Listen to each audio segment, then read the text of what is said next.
Poor old Scrappy.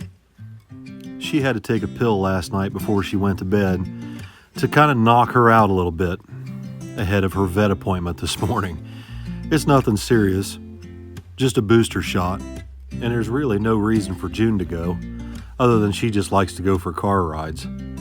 Old Scrappy was feeling a little bit drowsy this morning, as you can tell by her little ears down.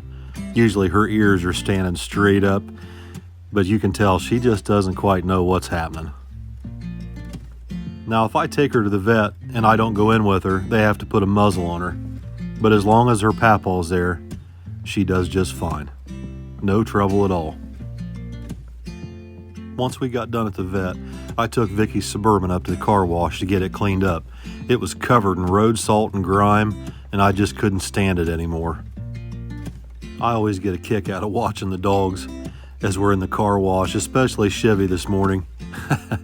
She was mesmerized by this thing. I imagine those pills that she had last night to kind of knock her out made her a little bit different this morning while we were in the car wash. That poor thing. Anyway, I still needed to run down to Buckeye Lake to see Mark to pick up some parts for my dually.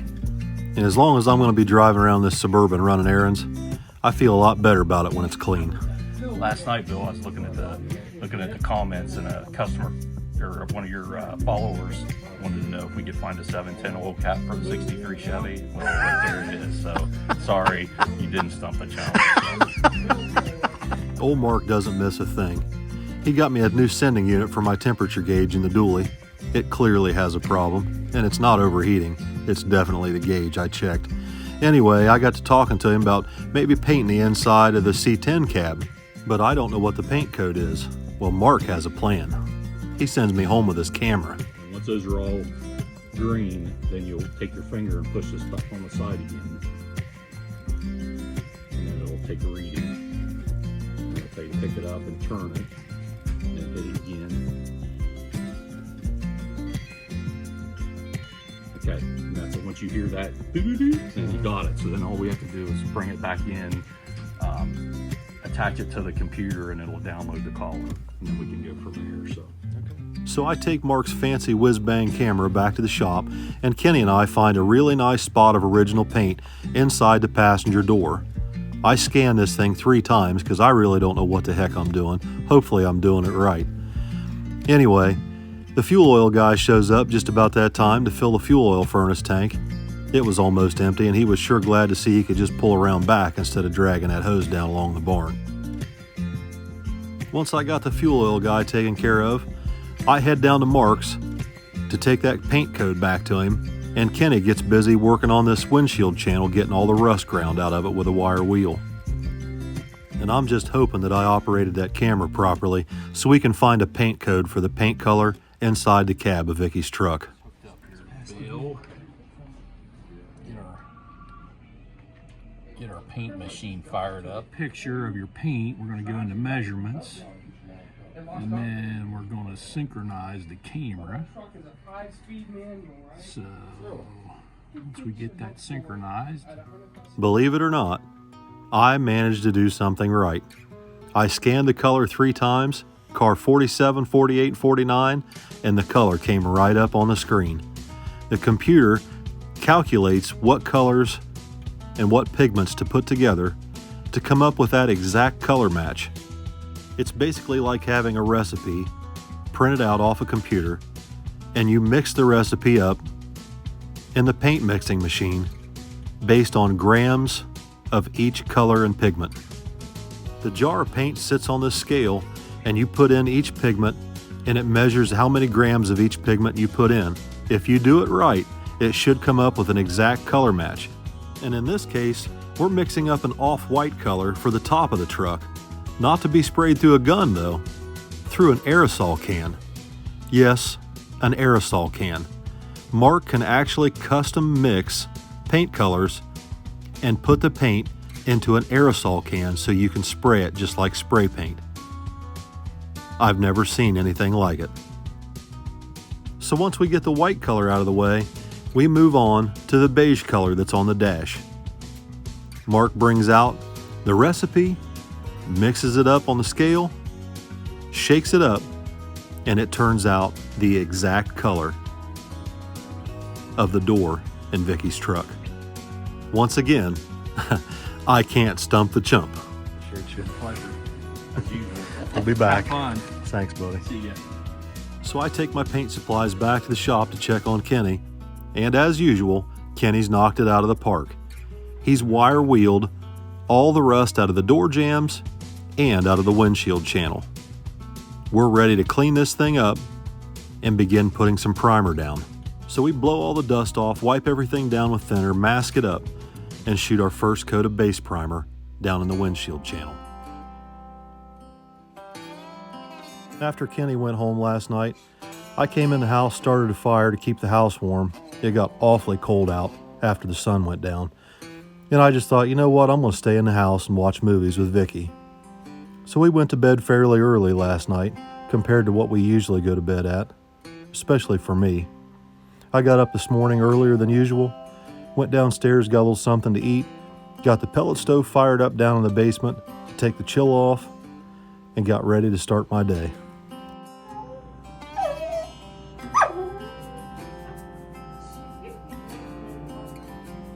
Old June Pup just couldn't take it anymore. She waited patiently for me to eat my breakfast. But after I got done eating, it's time to go to the shop, Papaw. So we go out, turn the lights on, and turn up the furnace. I look down at this truck and the daggone tire's flat again this morning. I'm tired of fighting that. So I decide to take the wheel off of it, take it down to Bowman Goodyear in Hebron, and get this tire leak fixed.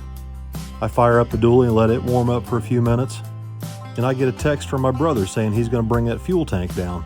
And I thought, you know what, I need to stop at Mark's because we can't put that fuel tank back in until I replace this piece of fuel tubing that connects the filler neck to the tank.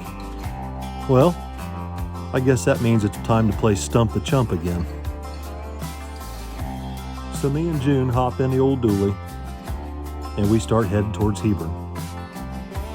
I want to drop that wheel and tire off down at Bowman Goodyear first, and then I'll let them work on that tire while we go down to see Mark and play Stump the Chump. Chris down at Bowman Goodyear always takes good care of me. He takes the wheel and tire straight back to get working on it right away. I told him not to worry. I'll stop back after I get done down at A1.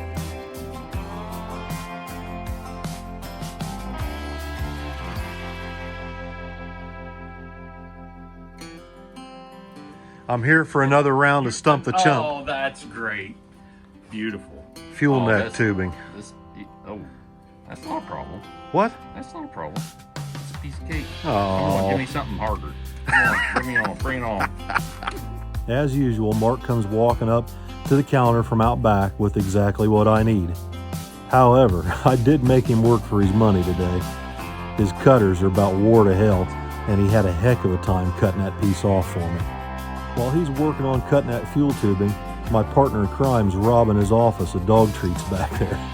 I get her back out here in front of the counter, and I hit Mark with, hey, how about some exhaust manifolds for a 64 C-10 pickup for a small block Chevy? You're not going to believe this. He pulls another one right out of his hat. So once again, Mark's defense on Stump the Chump stumps me today. He helps me carry everything out to the truck. I load up June Pup, and then that's when it happens. See, buddy? I see something that's going to change my life forever. Now, when I walked out of the store, I heard a 12-valve Cummins rattling back there behind me, and I figured it was a Dodge pickup. I turn around to close the door on my dually, and what do I find? A 1969 C-20 Chevy pickup truck parked on top of a Dodge chassis with none other than a 12-valve Cummins sitting there rattling away. This thing is incredible. Not only does it have the 12-valve Cummins, it's a 6-speed. Oh my goodness, this guy tells me he cropped the Dodge chassis 8 inches and set that 69 Chevy body down on the chassis.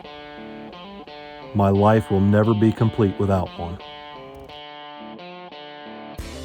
So after I got done drooling all over that 69 Chevy, me and June Pup head back to the shop. Kenny was busy polishing the trim on the side of the truck. He had almost the entire passenger side done by the time I got back to the shop. It looks so much better than when he started. I can't hardly believe how nice that stainless polished up. While Kenny was working on that, I went ahead and shot some of that white paint in the windshield channel to get it covered up. It was right about this time that Miss Vicky came out with a gift for Kenny. Someone sent him this beautiful picture of his Camaro hand-drawn. He was really impressed with that. Old Kenny Powers has been getting fan mail here lately. He doesn't know what to do about that. Anyway, Kenny went ahead and pulled the front bumper off the truck, and I helped him pull the grill out of it so we can get the area behind the grill repainted white.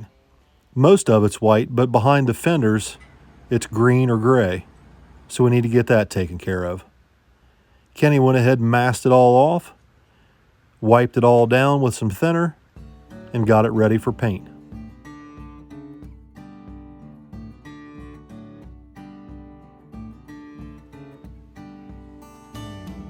Kenny started out with a light coat first, just to make it tack up.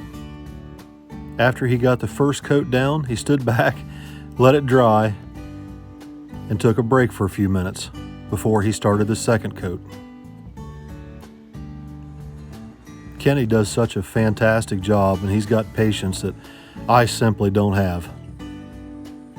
Once Kenny got done putting the paint on the truck, he went home for the night, and Tommy and Allison came over so we could take them to the airport so they can fly back to Georgia tonight.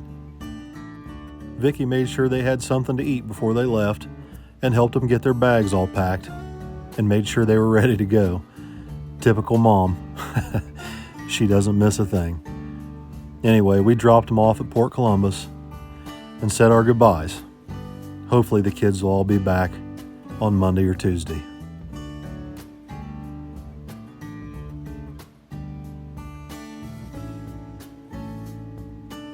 After we dropped the kids off at Port Columbus, Vicky and I made a stop at Cracker Barrel for dinner.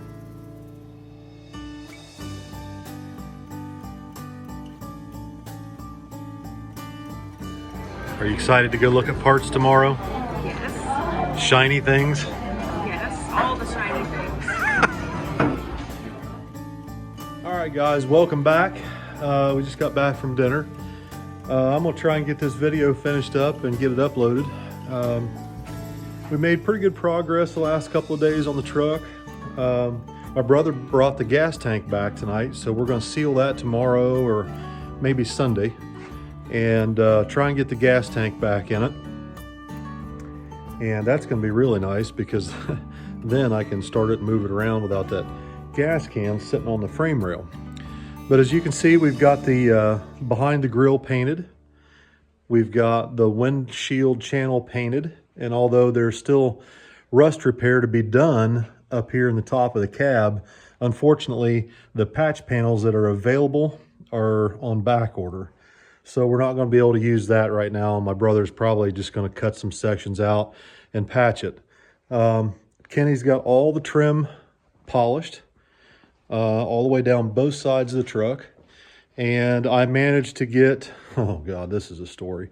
I managed to get the wood bed floor, replacement bed floor, ordered today from LMC. We're making progress. I got floor pans ordered for it today. That's really good news because the floor pans weren't available at Restoration World. I called down there today with like my entire list of parts, and they had maybe a third of it in stock down there. So I went ahead and told them to lay this stuff out. I'll be down in the morning to get it. And then we'll look around. There may be some other things I want to pick up tomorrow too. But so whatever they didn't have at Restoration World, I went ahead and ordered from LMC today. And if we have to end up at a stopping point for this truck for whatever reason, we've got other things around here we need to work on too. So we'll see how it goes. I've already started the process of gathering up parts for the small block Chevy to go in it. And if we end up at a stopping point with the interior and everything else, if we're waiting on that stuff, I feel pretty confident I can probably go ahead and put the small block in it. If we have to switch gears from the restoration side to the mechanical side, then that's what we'll do, because I don't have any trouble getting parts from Mark or Jegs or whatever. So that's what we'll do.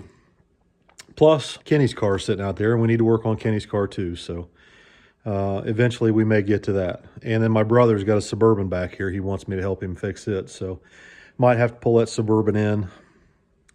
There's no end to the amount of work around here. So that means there's no end to the content, right? But obviously I'd rather be working on either a race car or this truck. So we'll see how it goes. But thank you all for watching the videos. I hope you all enjoyed this video. I'm sorry I didn't get one up yesterday. I just didn't feel like I had enough content to put up a video yesterday. And so it is what it is. Sometimes I just need to take a break. I try to upload every day, but it's just not possible every single day. It's just not possible. So, and there's some days that are better than others. There's some days that you feel like doing it, and some days you just don't want to do it. But that's not really been the case. It's just, I'm sure in the future it's coming. So good night, everybody. Thank you for watching. Enjoy your weekend. Vicki and I, we're going to go look at shiny stuff tomorrow. Good night.